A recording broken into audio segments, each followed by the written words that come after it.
تو پھر جاؤ، ابھی بہت وقت پڑا ہے ایڈمیشن شروع ہونے میں۔ میں دوبارہ بیٹھ گیا۔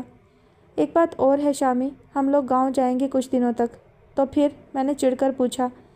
تو پھر یہ کہ تم بھی ساتھ چلو، وہ کچھ رک کر مزے سے بولی۔ کیا ابھی چلنا ہے یا صبح تک انتظار کرو گی؟ میں نے بے چارگی سے کہا تو ہنستی ہوئی باہر چلی گئی۔ اگلے دن بابا بھی سر ہو گئے تو مجبوراً مجھے ساتھ جانا پڑا۔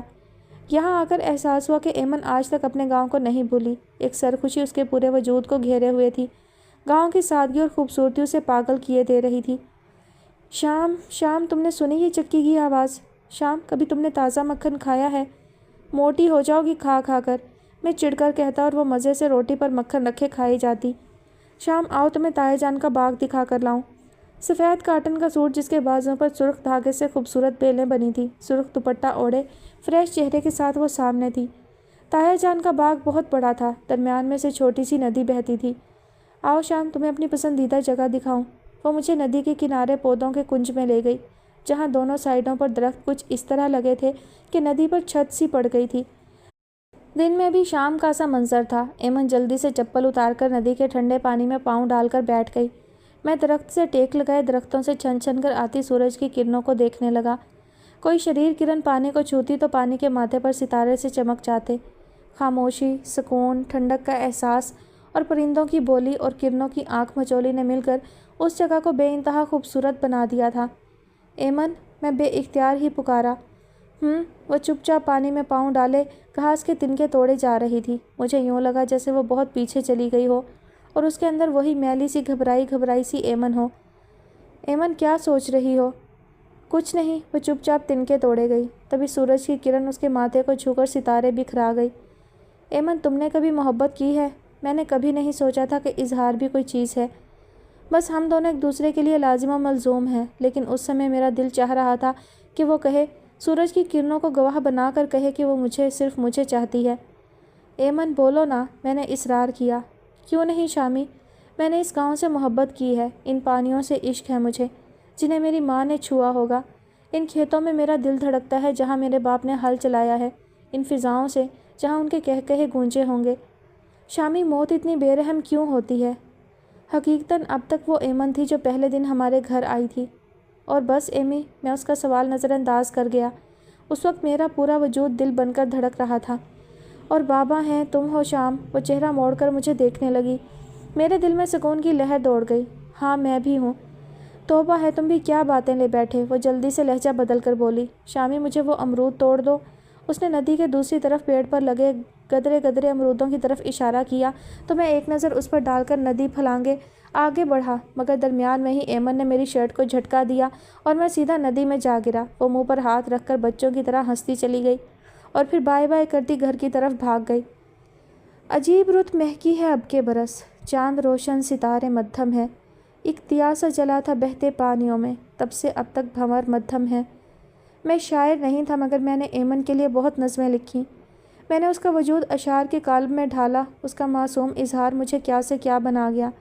آج احسن رضا کے والدین آئے تھے کھانے کی میز پر، بابا نے بتایا۔ اوہ، میں پانی لانا تو بھول ہی گئی۔ ایمن جلدی سے اٹھ گئی۔ وہ تو اکثر آتے رہتے ہیں بابا جانی، آج کوئی خاص بات تھی؟ میں نے کباب پلیٹ میں رکھتے ہوئے پوچھا۔ ہاں، بابا کچھ لمحے چپ ہو گئے۔ آج وہ ایمن کے لیے آئے تھے۔ ایمن کے لیے؟ کیا مطلب بابا جانی؟ میں نے کانٹا پلیٹ میں رکھ دیا۔ وہ ایمن کے لیے احسن کا رشتہ لے کر آئے تھے، بابا نے آہستگی سے بتایا۔ احسن کا ایمن سے رشتہ؟ کچھ لمحے مجھے واقعی سمجھ میں نہیں آیا کہ اس بات کا کیا مطلب ہے۔ تو آپ نے کیا کہا؟ میری آواز گہرے کنویں سے ابھری۔ مجھے کیا کہنا ہے، میں نے انکار کر دیا۔ شروع سے میں نے تمہاری اور ایمن کی شادی کا سوچا ہے۔ چھناکے کی آواز کے ساتھ کچھ ٹوٹا تھا۔ میں اور بابا تیزی سے کچن کی طرف بھاگے۔ جگ ٹوٹ چکا تھا۔ ایمن دونوں ہاتھوں سے کرسی کی پشت تھامے کھڑی تھی، اس کا رنگ ایک دم زرد تھا۔ کیا ہوا ایمن؟ بابا نے پوچھا تو وہ بابا کے گلے لگ کر رونے لگی۔ گڑیا، کیا ہوا؟ کہیں کانچ تو نہیں چبھ گیا؟ بابا پریشان ہو کر پوچھنے لگے۔ چبھ گیا بابا جان، بہت زور سے، ایمن نے براہ راست میری آنکھوں میں جھانک کر کہا تھا اور پھر بھاگتی ہوئی باہر نکل گئی۔ اسے کیا ہوا؟ بابا نے پریشان ہو کر میری طرف دیکھا۔ میں دیکھتا ہوں بابا، آپ چلیں۔ میں اس کے پیچھے لپکا۔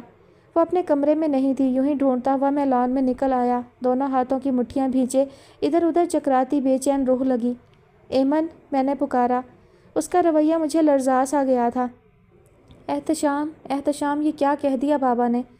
خدا کی قسم میں نے کبھی ایسا نہیں سوچا، کبھی بھی نہیں۔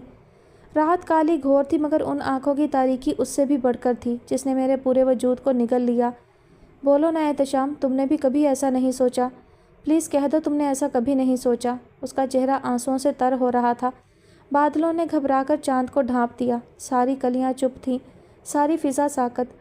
میں نے تو ہمیشہ یہی سوچا تھا ایمی، مگر میرے ہونٹوں پر بھی چپ آ گری۔ اماوس کی رات میں جگر جگر کرتے جگنو ایک ایک کر کے میری چپ کے ہاتھوں مرنے لگے۔ وہ جیسے تھک کر بیٹھ گئی۔ میں نے ہمیشہ تمہارے وجود میں ہر رشتہ تلاش کیا ہے احتشام، بھائیوں جیسا تحفظ، بہنوں سی رازداری، دوستوں سا خلوص، مگر احتشام میں نے کبھی ایسا نہیں سوچا۔ میں نے تو بس احسن کو۔ وہ ایک دم سے چپ ہو گئی تھی۔ میں اسے جھنجھوڑ کر پوچھنا چاہتا تھا کہ وہ لمبو تمہیں مجھ سے زیادہ عزیز ہو گیا ہے، مگر میرے سارے آنسو ایک ایک کر کے دل کی ٹھنڈی برفیلی زمین پر گر کر برف ہوتے رہے۔ اپنا دکھ تو بس اپنا ہی ہوتا ہے۔ وہ کچھ لمحے مجھے دیکھتی رہی، پھر اٹھ کر اندر چلی گئی۔ کسی ایسے مسافر کا تصور کیا ہے جس نے ساری عمر کی مسافتیں منزل کی جستجو میں گزاری ہو، مگر جب منزل پر پہنچے تو راستے مقدر ٹھہرے۔ محبت ایک وادی خوشنما جہاں پر طائر اجنبی پھولوں اور خوشبوؤں کے تعاقب میں نکلیں تو معلوم ہو یہ تو محض جال تھا، ذرا آگے جائے تو صحرا راستہ روک لیں، وہ پھولوں کو چھونا چاہے تو معلوم ہو سب سراب ہے، پیچھے مڑ کر دیکھیں تو راستے مسدود نظر آئیں، آنسو آنکھوں کے رستے دل میں اترے تو گلیشیئر بن کر سارا وجود نیلو نیل کر دیں۔ میرا پورا وجود نیلا ہونے لگا تھا۔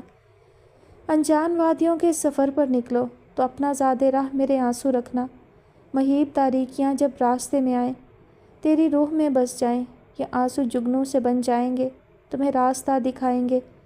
انجان وادیوں کے سفر پہ نکلو تو اپنا زادِ راہ میری آنکھیں رکھنا، یوں ہی راستے کھو جائیں، منزلیں ساتھ چھوڑ جائیں، یہ آنکھیں روشنی بن جائیں گی، تمہیں راستہ دکھائیں گی۔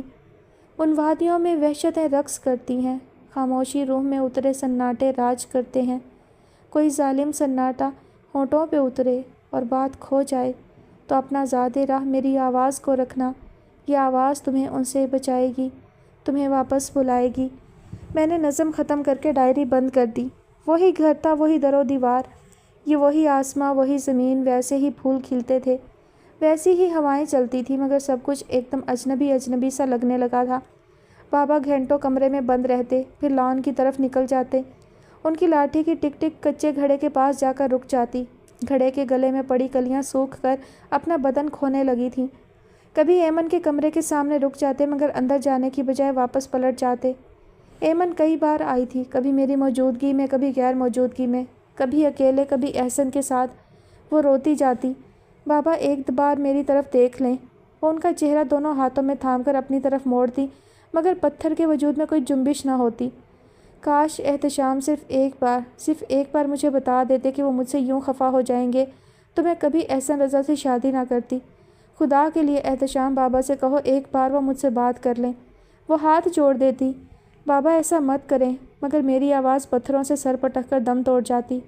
پھر شاید ایمن ہار گئی، بابا کی ضد کے ہاتھوں اور کبھی لوٹ کر نہیں آئی۔ بابا اگر آپ کی اپنی بیٹی ہوتی تو کیا اس سے بھی اسی طرح منہ موڑ لیتے؟ میں نے ان کے گھٹنے پر ہاتھ رکھ کر پوچھا۔ بابا جان کی نظریں آتش دان کے شعلوں سے الجھ رہی تھیں۔ وہ میری بیٹی ہی تو تھی احتشام، دکھ تو اپنوں کے دیے زخموں کا ہی ہوتا ہے، تمہیں دکھ نہیں ہوا تھا؟ بابا جان کی انگلیاں میرے ماتھے پر رینگنے لگتیں تو میں نظریں چرا جاتا۔ ایک عمر آنکھوں میں بسنے والے خواب ہواؤں کا رزق ہو جائیں تو انسان ٹوٹ جاتا ہے۔ میں تو یہ ٹوٹ پھوٹ سہ گیا، مگر بابا جان؟ میں نے ایک نظر ان کے چہرے پر ڈالی اور گہری سانس لیتے ہوئے اٹھ گیا۔ شاید ضد محبت سے زیادہ طاقتور ہوتی ہے۔ نہ جانے کتنا وقت گزرا تھا، 3 مہینے یا شاید صدیاں بیت گئیں۔ ایمن نہ جانے کہاں کھو گئی تھی۔ ندا کی رفاقت میں نے سب کچھ بھلانے کی کوشش کی۔ ننھے ہمران کی کھلکھلاہٹیں، شرارتیں بابا کے پتھر وجود کو پگھلا گئیں۔ میں نے ندا کو سب کچھ دینے کی کوشش کی، اپنا پورا وجود اس کے حوالے کر دیا، مگر جب وجود کے اندر برف کا ٹکڑا رکھا ہو تو بس سانسیں آتی جاتی رہتی ہیں۔